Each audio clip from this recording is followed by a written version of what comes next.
জয় শ্ৰীৰাম। আজি ভজন দিব লগা সৰু সৰু বাচ্চাক দি মা দুৰ্গাৰ আগমনত দিব পৰা সক্ষম হওঁ যে আজি মই 18 ছেপ্টেম্বৰত সৰু সৰু বাচ্চাক ভজন দিলোঁ। ভজন দিয়াৰ কাৰণটো হৈছে সন্যাস বাবাক মাতি আৰু সি প্ৰতি বছৰ নিজে আহে। এইখিনি সময়ত মা দুৰ্গাৰ যেতিয়া আগমন ঘটে তেতিয়া সি আহি কয় সৰু সৰু বাচ্চাখিনিক ভজন দিব লাগে। নৱৰাত্ৰিৰ আগত মই যি সমৰ্থন হিচাপে যোগাৰ কৰিব পাৰোঁ সেইখিনি হিচাপে মই দিব পৰা সক্ষম হওঁ, তাতকৈ মই বেছি দিব নোৱাৰোঁ আৰু ইমান আমাৰ শক্তি দিয়া নাই আৰু যিখিনি দিব পৰা তাকেহে আমি দিব পাৰিম। আৰু বাবাই মোক ক'লে যে নৱৰাত্ৰি আহি আছে, ভজনটো সৰু বাচ্চাক দিব লাগে। মই যাম, যাই কিনে নিজে হাতে বনাই খুৱাম আৰু যি দিব লগা হয় চব নতুনকৈ দিব লগা হয় বাবাক।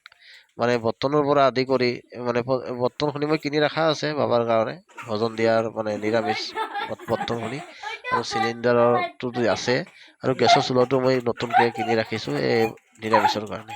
সি আহি নিজে যিখিনি বস্তু লাগে নতুনকৈ দিব লাগে, শাক চব্জিখিনি হালধি নিমখ তেল যি আছে চব নতুনকৈ দিব লাগে। ঘৰৰ বস্তু একো নবনাই, মানে নতুনকৈ আনি বনাই নিজে হাতেৰে সৰু সৰু বাচ্চাক ভজন দি মানে শান্তি কৰি বহি থাকি নিজে লগত খাই নিজে খুৱাই থাকি একেলগে খাই বৈ ভজনখিনি দিয়াৰ কাৰণে চেষ্টা কৰে আৰু সেইখিনিৰে মই মা দুৰ্গাৰ ওচৰত প্ৰাৰ্থনা আৰু গোটেই ৰাইজৰ কাৰণে মংগল কামনা কৰিছোঁ। এই মংগল যে আমি চবে ৰাইজে ভালে থাকোঁ আৰু চবৰে আশীৰ্বাদত মই এইখিনি দিব পৰা সক্ষম হৈছোঁ আৰু ৰাইজে আশীৰ্বাদ কৰক। অহা বছৰ আৰু অলপ ভালকৈ দিয়াৰ কাৰণে চেষ্টা কৰিম আৰু যদি মই ভালকৈ থাকোঁ সেয়ে দিয়াৰ মই বহুত আশা থাকিম আৰু বাবাই যদি আমাক বা মা দুৰ্গাই যদি আশীৰ্বাদ কৰে তেতিয়াহ'লে মই দিবলৈ সক্ষম হ'ম।